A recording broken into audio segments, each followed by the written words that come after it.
Today we're talking about something that every single crocheter has felt at one time or another deep down in our yarn-loving souls, and that is our biggest crochet pet peeves. These are the little things that make us question why we even picked up the crochet hook in the first place. I asked you, this amazing crochet community, to spill the tea on the things that drive you just a little bit crazy about crochet, and wow, you guys did not hold back. I wish I could share every single crochet pet peeve that you all sent in, but the last time I checked, there were over 400 comments, which is amazing and a little overwhelming all at the same time. It just goes to show how many of us have shared experiences, big and small, when it comes to our beloved craft. So today I've gathered the most popular crochet pet peeves, and these were the comments that were the most liked and had the most comments on that sparked a lot of discussion. But just know I read every single one of the comments, and I was either laughing,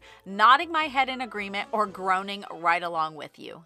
So this first crochet pet peeve really hit a nerve with a lot of people. When somebody compliments something I made and I say, "Thanks, I made it," and they say, "You should sell those." It's just frustrating because it's not the compliment that they think it is, and they won't really be able to understand the value of crocheted items if they don't crochet themselves. Slow crafts like crochet and knitting don't integrate into hustle culture no matter how much people want them to, and I am personally glad that's the case. While there definitely are people who dream of having a crochet-based business, I would imagine that a vast majority of people want crochet to stay their hobby. It's their relaxing time, it's their me time, it's their time to unwind. That suggestion, "You should sell those," comes from a good-hearted place, but what it unintentionally does is shift the focus from fun to pressure. Most people don't want to turn their relaxing craft into a side hustle. They don't want to worry about how to price items to sell,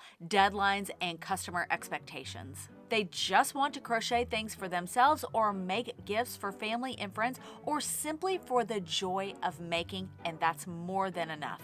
This next crochet pet peeve actually came in at number 2 and at number 5. Factory knots in yarns. And the other comment was, finding a joining knot in a sometimes very expensive ball of yarn. Nothing ruins the excitement of working with a beautiful yarn more than stumbling across a knot in your yarn, or even worse, multiple knots. Honestly, there should be a discount for every skein of yarn that has a knot in it. And if there's more than 2, you should pay me to take that yarn off your hands. And it's frustrating because it's not just about that knot, it's the disruption in your project. For me, I end up cutting those knots, so that means I have to rejoin the new yarn in, and then I have to weave in those ends. Sometimes that can be really frustrating. I could have written this next crochet pet peeve. Getting partway through a project and the lure and the excitement of a new one starts to take over. I have so many whips. It's so easy to fall in love with that beginning stage of a crochet project when you are choosing the yarn, you've got the pattern already, and you are just so excited to get started. Starting is never the problem, but finishing, that actually takes a lot of discipline to finish a crochet project. And it's not just about finishing the bulk of the actual crocheting, it's really finishing that piece by weaving in all of those ends. Also, maybe you need to block the project. All of those finishing touches, that's what really takes a lot of discipline. And it's usually about halfway through a project when I start thinking, what am I going to make next? I start thinking about it, I start planning, I start looking at my yarn and deciding what I want to make next. And that always makes me lose steam where I'm just like, do I really want to finish this one? I'm just not as excited about it anymore. But if you are in this particular predicament and you really have too many whips, I do have a free workbook for you called Honey, Get Control of Your Whips, and I will leave a link for it in the description box below. I've gotten a lot of great feedback from people who have said that it has helped them to get organized and get those whips finished once and for all. This next crochet pet peeve got a lot of thumbs up. Having champagne taste and a tap water budget. Also, trying to buy yarn online is difficult. I think so many of us can relate to this crochet pet peeve when you see those gorgeous luxury hand-dyed yarns, especially on Instagram, and you're just looking at them like, I want to use that type of a yarn, but then your wallet taps you on the shoulder and it's like, no, not today. But the good news is that there are more and more incredible yarns at budget-friendly prices. But just because a yarn has a high price tag doesn't mean that it's always better than a yarn that is just a little bit better for our bank accounts. Big box stores and online retailers have upped their game in the last few years, and I'm seeing better and better quality yarns at better prices. You can create beautiful gift-worthy projects without spending a fortune. If you are looking to expand your current crochet skills, or you're a beginner and you want to learn the basics, let me introduce you to Creative Crochet Corner. Creative Crochet Corner is an amazing resource for crafters of all skill levels. They have thousands of video classes teaching the basics of crochet, advanced crochet techniques, plus they have loads of interesting projects that you can make for yourself or someone you love. One of my favorite current classes is taught by Brenda KB Anderson, and she is exploring the timeless beauty of a vintage floral granny square motif. She's using that motif in the flower garden throw pillow, which she will teach you how to make from the very start to the very end. Plus, I can't think of a better crochet project for spring. Creative Crochet Corner also has live classes, and that way you can learn new skills while getting your questions answered in real time. That's pretty amazing. And what's even better is that the first 1,000 of my subscribers to click the link in the video description will get a full year of premium membership to Creative Crochet Corner for only $1.49. Thank you so much to Creative Crochet Corner for sponsoring today's video. If you've been crocheting for any length of time, I have a feeling that you're going to relate to this next crochet pet peeve. People admiring your work then ask you to crochet something for them, not understanding the amount of work that goes into every item. Most people genuinely do not understand how long it takes to make handmade items. They don't understand that this project might have taken hours, days, weeks, or even months to complete. This exact situation happened to me one time when a friend saw a crocheted blanket that I had made that I shared on Instagram, and then she was asking me to make one for her, and I was gently trying to explain how much time this project had taken me, and not only that, how much I had to pay for the yarn to make the blanket, and it finally dawned on her like, oh my goodness, this was a big ask. And she didn't mean it in a rude way at all. She really didn't have any idea, and eventually that friend decided to learn how to crochet for herself, and she became an amazing crocheter. But crocheting isn't generally something that you just whip up super quick unless you're making little projects like a scrunchie or a little dishcloth, but even then, these are things that take time, and if you're like me, I only give away crochet projects that I make to people that I love very much, and I know they will appreciate them. Now that's a whole nother rabbit trail that we're not going to go down today.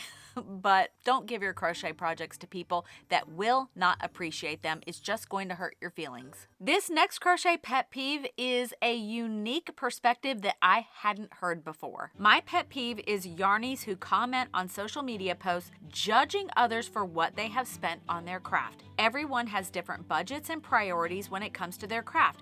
Just because one person can't or won't spend a certain amount doesn't mean others shouldn't. Let people enjoy their hobbies however they choose. I honestly had never thought about that perspective before, but it really is true that crochet is for everyone at every budget. Whether someone is working with luxury hand-dyed yarns or the most budget-friendly acrylics, they're still making something beautiful with their own two hands. Everyone has different budgets, different priorities, and even different reasons for crocheting. Some crocheters find joy in splurging on those specialty fibers, but others enjoy the hunt of finding a great deal at a big box craft store, and both are valid. This next crochet pet peeve is My personal number one frustration. Trying to locate the center pull on some yarn skeins. Would it be so hard for the manufacturers to put a tab on the center pull of all yarn?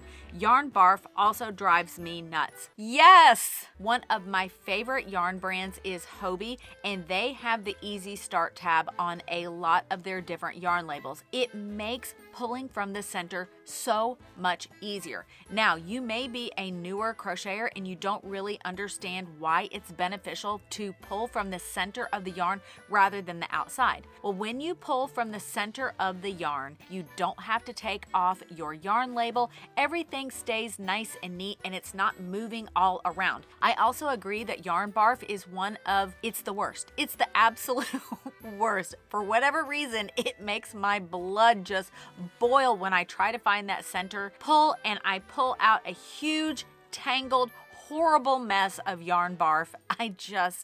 Yeah, I feel this one. I have a feeling this next one is going to strike a nerve with a lot of people. Sewing all the pieces of an amigurumi together to finish the project. Love crocheting, hate the finishing, sewing, weaving tails, blocking, etc. Crocheting the pieces is the fun part. It's the relaxing part. It's the part that we all love and enjoy. But then comes the dreaded finishing. We have to do the sewing. We have to do the weaving in of the ends, and oh my goodness, if we have to block the project, and yet it's unavoidable. If we don't do those things, we will never get to use and enjoy the projects that we spent so much time making. I always say that the reward is worth it, but that doesn't mean that we have to love every part of the process. Honestly, I bet that most crocheters have at least one project that has been sitting in a basket, in a bag, in a little tote, tucked away, that you just need to do that little bit of finishing touches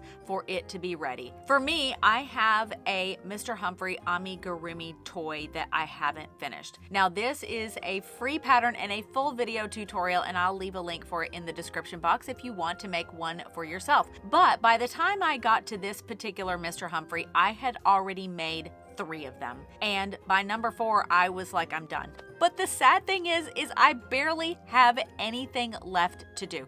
All he needs is a little bow tie, and he needs his little buttons on, and I need to block his little vest, and then it's finished. Oh yeah, I also need to embroider his belt. So I'm issuing you and me a little challenge. Let's get one of those projects finished this week, and let me know in the comments section which project you're going to finish, and we'll hold each other accountable. Oof. This next crochet pet peeve is one that I have heard more times than I can count. Crochet treated as less than knitting. Went into my local yarn store recently, and when I said I was a crocheter, the whole demeanor of the person working there changed. She no longer had time for me. Message received. I'll spend my money elsewhere.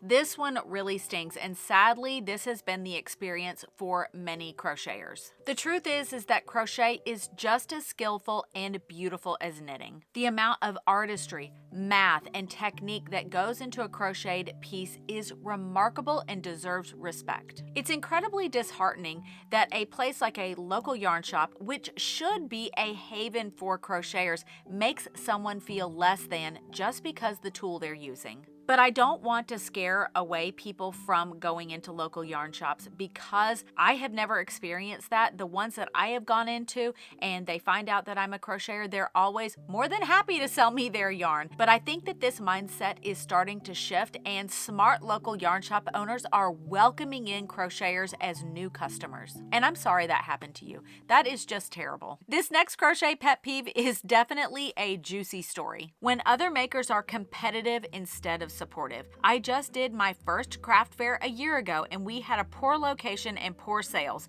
but someone came in talking on their phone with someone else and described over the phone how I made a very specific product. It felt a bit like I was getting scoped out by the competition, and I'm just a baby at this. Conversely, the next sale we did was a table at a town-wide yard sale. We did amazing, and a lady set up next to us with very similar items also did amazing. We chatted about the craft and the things we love about it, and some of the funny things we noticed with the people looking at our things. The attitude was so much nicer and the experience so much better. The craft community should be built on encouragement, not competition. And it's especially hard when you're just getting started and you're trying to find your place only to feel like someone is sizing you up instead of cheering you on. But I love that you shared the second part of your story where you found another maker who was there to support you, because that's what's really important, makers supporting makers. Those are the moments that make you want to keep going. There's plenty of room at the craft table for everyone, and when we lift each other up, it lifts everyone up. And it makes it more fun too. Now, I thought this next crochet pet peeve was going to be much higher on the list. When people say, "What are you knitting?" Ah, yes, the timeless "what are you knitting?" It's usually innocent enough, but when it's the 100th time and you've told that family member over and over again that this is crochet and not knitting, it just gets a little annoying. Crochet and knitting are both beautiful crafts. I happen to be a crocheter and a knitter, but they're different. And it's okay to want people to recognize that difference. When I am faced with that situation, I try to take a deep breath and say, no, this is actually crochet, but inside I'm thinking, do these look like 2 needles? No. I can relate to this next crochet pet peeve more than I care to admit. Losing crochet hooks constantly, especially in couch cushions. This happens to me all the time. It's like my couch has developed a personal vendetta against my crochet tools. Crochet hooks,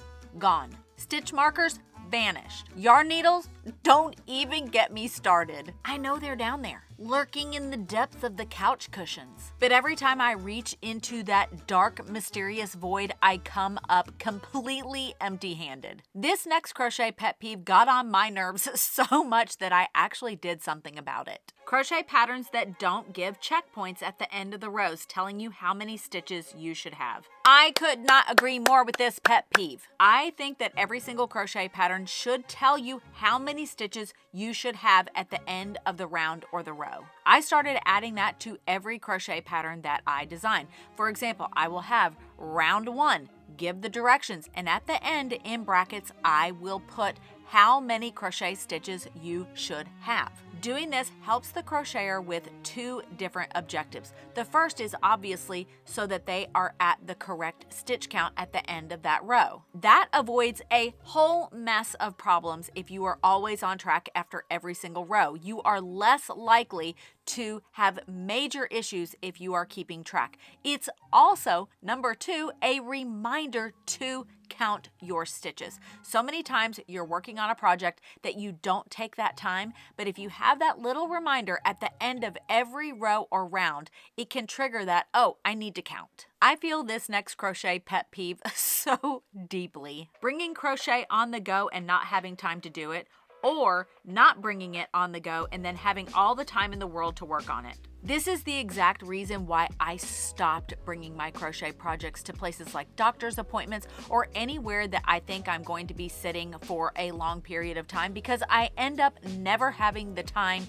to work on that project. Then I am stuck lugging that project around, and I am absolutely terrified that one of these days I would just forget it and I would just leave the bag somewhere, never to be found again. But it usually means if I don't bring a crochet project, I am going to be stuck in a waiting room with nothing to do but scroll on my phone, which I absolutely detest. So you can't win. If you bring it, you're going to get called back right away. But if you don't bring it, you're going to be sitting in that waiting room bored to tears. So these next crochet pet peeves didn't make the top 14, but they are some of my personal favorites, so I had to include them. This next one really gets my goat. Having other crocheters telling me I'm holding my hook incorrectly. What's really interesting about this comment is that there is no official right way to hold a crochet hook. You get to hold the crochet hook however you want. You can hold it like a knife, you can hold it like a pencil, or you can hold it any way that works best for you. Crochet is meant to be creative and personal and not bound by rules. So if anyone is out there worrying if you're holding the crochet hook wrong, if you're making stitches, you're doing it right. I absolutely love the description of this next crochet pet peeve. Chasing the scrap dragon. When you have half a skein of some obscure yarn that doesn't go with any of your other scraps, so you grab another skein of it to complete another project with it, but then end up with 3/4 of a skein of it, so the cycle continues until you have 5 different swamp friends in the same exact green yarn for your grandson and still have half a skein of it. This makes me laugh. I think most of us at some point have found ourselves in this exact same endless loop. You're trying to use up this one particular scrap of yarn, but then you end up not having enough, so you have to order a little bit more. Well, now you have too much, and now you have to find another project to use up that scrap, and there's this endless cycle of using up the scrap, not having enough, having to order more, and yeah, it never ends. But at least your grandson now has a whole collection of swamp friends, and I bet he loves them.